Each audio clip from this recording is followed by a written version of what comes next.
সুতরাং আজকে যে ফ্যাসিবাদ পরবর্তী বাংলাদেশে আমরা রয়েছি, তাতে গণ অভ্যুত্থানের মৌলিক আকাঙ্ক্ষাই সেই জায়গা থেকে যে আমরা সবাই মিলে কাঁধে কাঁধ মিলিয়ে যেমন রাজপথে রুখে দাঁড়িয়েছিলাম, সে আদর্শকে ধারণ করে আমরা আবার গণতান্ত্রিক একটি বাংলাদেশ গড়ে তুলব, যার ভিত্তি হবে নির্বাচন এবং যার ভিত্তি হবে জবাবদিহিমূলক রাষ্ট্র ব্যবস্থা। অন্তর্বর্তী সরকারের মেয়াদের ক্ষেত্রে বাস্তবতা হচ্ছে এই, যা দে নেম সেজ ইট অল। এই সরকারের নামই তো অন্তর্বর্তীকালীন। তো অন্তর্বর্তী কিসের জন্য? অন্তর্বর্তী হচ্ছে একটি অবাধ, সুষ্ঠু এবং গ্রহণযোগ্য নির্বাচন আয়োজনের জন্য। বাই ডেফিনেশন এই ইন্টারিম গভর্নমেন্টের মূল রেসপন্সিবিলিটি হচ্ছে নির্বাচনের সাথে সংশ্লিষ্ট কাজগুলো সঠিকভাবে এবং দ্রুততার সাথে সম্পন্ন করা। তার মানে কি? নির্বাচন কমিশন, বিচার বিভাগ, আইন শৃঙ্খলা বাহিনী, জনপ্রশাসন, অর্থাৎ একটি সুষ্ঠু নির্বাচন আয়োজনের সাথে সম্পৃক্ত প্রতিটি বিষয়ে যে সংস্কারগুলো করা প্রয়োজন, সেটিকে এগিয়ে নিয়ে যাওয়া কিন্তু ওনাদের মূল ম্যান্ডেট। আমরা যদি দেখি গত জুলাই থেকে ইনশাল্লাহ সামনে ফেব্রুয়ারিতে যদি নির্বাচন হয়, তাহলে প্রায় 1.5 বছর সময় পাওয়া যাচ্ছে। এটি অনেক লম্বা একটা সময় সংস্কার কাজে একটি জাতীয় ঐক্যমত্য গঠনের জন্য। যে দলের প্রতিনিধিত্ব আমি করছি, সে বিএনপি কিন্তু বাংলাদেশের সবার আগে সংস্কারের সুনির্দিষ্ট রূপরেখা দিয়ে গিয়েছে।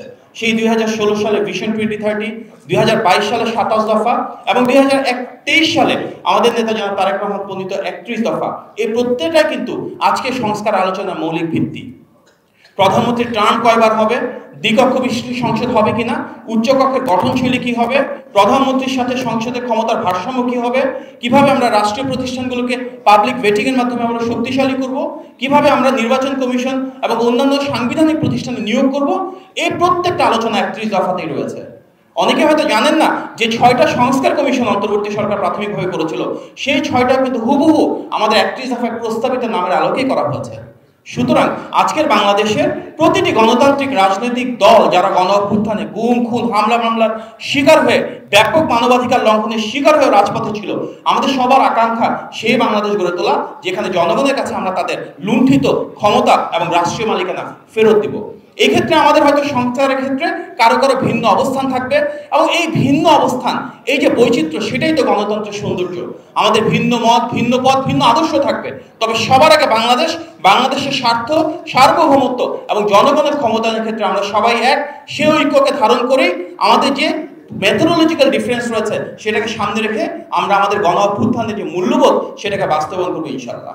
আর সেই পথযাত্রায় অবশ্যই এমন কোনো থিওরি বা এমন কোনো, আমি বলবো, মেথোডোলজিতে ইমপ্লিমেন্টেশন যাওয়া ঠিক না যেখানে হয়তো ফ্যাসিবাদের আবার পুনরুত্থান করতে পারে।